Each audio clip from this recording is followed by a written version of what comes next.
Assalamualaikum, bersama saya Lieutenant Colonel Ismail Mahidin dan rakan penyampai Dan saya Lieutenant Siti Ramiza Muhammad Khalid. dalam Kapsul APM edisi 12 Januari 2022, rangkuman berita dan informasi APM sepanjang minggu.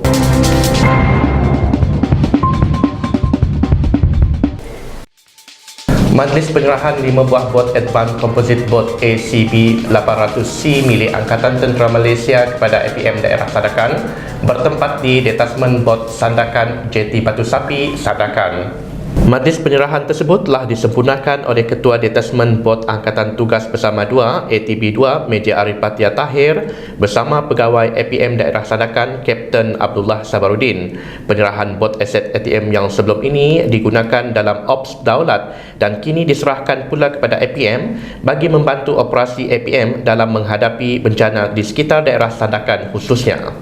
3 anggota Angkatan Pertahanan Awam APM unit Kuala Tahan berdepan detik cemas apabila bot yang dinaiki mereka karam dalam kejadian di Sungai Tembeling pada hari Rabu yang lepas. Dalam kejadian itu, Roslan Abu Kasim, 58 tahun dan 2 anggota lain menaiki bot meredah Sungai Tembeling dalam perjalanan untuk menghantar makanan kepada orang asli di sekitar Kampung Aur yang terputus hubungan selepas banjir melanda di kawasan kampung berkenaan.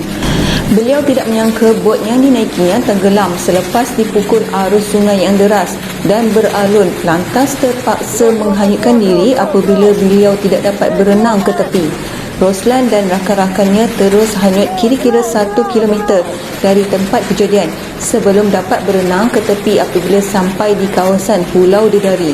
Atas kegigihan semangat beliau, Pengarah APM Negeri Pahang, Kolonel Pertahanan Awam Cik Adam Rahman turun padang menyantuni Roslan Abu Kasim dan 2 rakannya serta turut menyampaikan sijil penghargaan dan berharap kejadian ini tidak sesekali mematahkan semangat beliau untuk terus berkhidmat sebagai anggota APM demi menyalurkan khidmat kepada masyarakat setempat.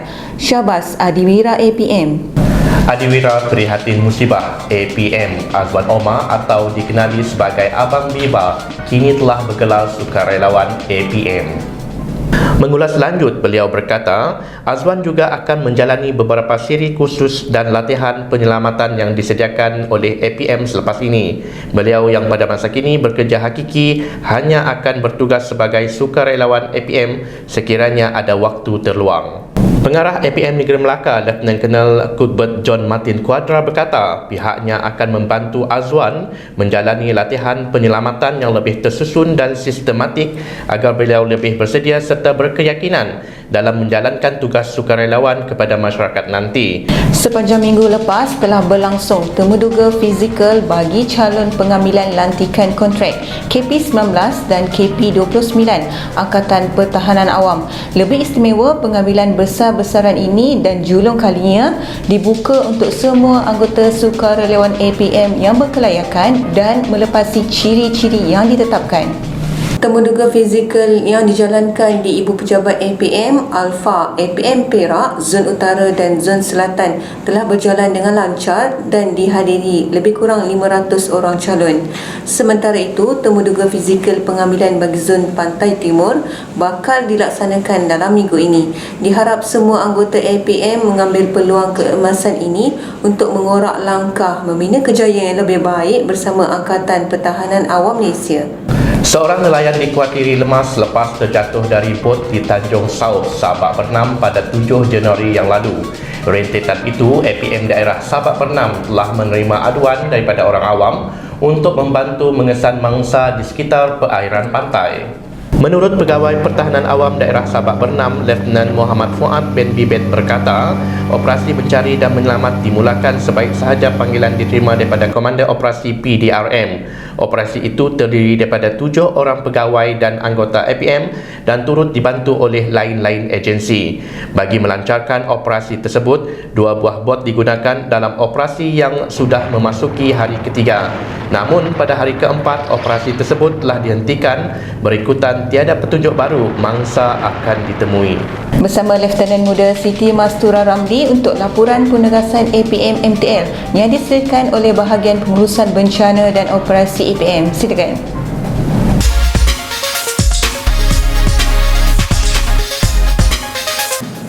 Bersama saya lagi dalam laporan penugasan APM Monsun Timur Laut pada hari ini 12 Januari 2022. Jumlah keseluruhan petugas APM setakat jam 12 tengah hari ini adalah seramai 6,423 petugas merangkumi 12 komponen seperti berikut. Bagi penugasan pembinaan mangsa banjir seramai 1,185 petugas yang mana seramai 22,790 mangsa telah dipindahkan dan seramai 120 petugas terlibat dalam penghantaran bantuan kepada mangsa banjir. Manakala seramai 1,531 petugas terlibat dalam penugasan pasca banjir dan seramai 1,948 petugas pula terlibat dalam penugasan di Pusat Pembinaan Sementara. Seterusnya, seramai 200 petugas terlibat sebagai pasukan respon bencana sokongan APM Faras dan 616 petugas sebagai pasukan pemantau bencana banjir. 6 lagi penugasan APM MTL adalah seperti berikut. Sekian sahaja laporan penugasan APM MTL pada hari ini 12 Januari 2022. Sepanjang minggu lepas, tular di media sosial video jemaah umrah yang pulang telah diwajibkan menjalani kuarantin oleh kerajaan. Malah rungutan jemaah umrah yang mendakwa dikenakan kos penginapan menjangkau RM250 semalam berserta tambang pengangkutan dari lapangan terbang ke stesen kuarantin.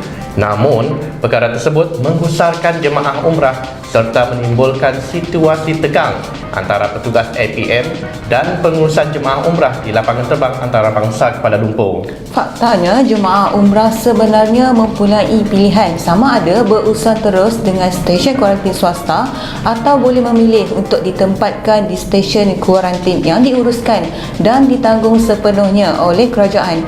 Bagi penempatan kuarantin yang diuruskan kerajaan, individu dalam pemantauan PUS iaitu jemaah yang negatif ujian saringan COVID-19 oleh Kementerian Kesihatan akan ditempatkan di hotel atau pusat latihan awam.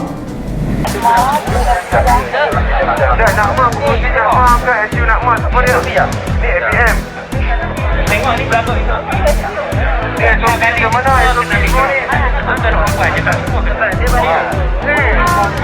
Apa dia? Jarak betul. Belum. Satu hotel saja. Bagi pilihan hotel, takkan satu hotel saja. Bahaya. Kami balik rumah.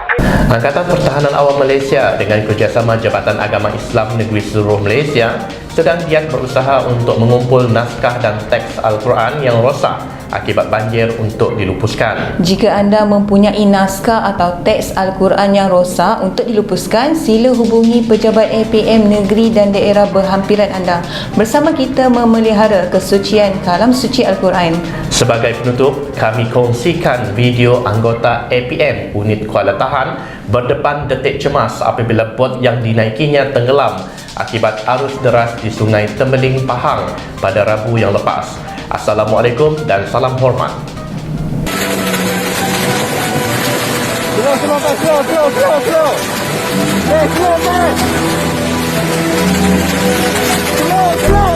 Slow.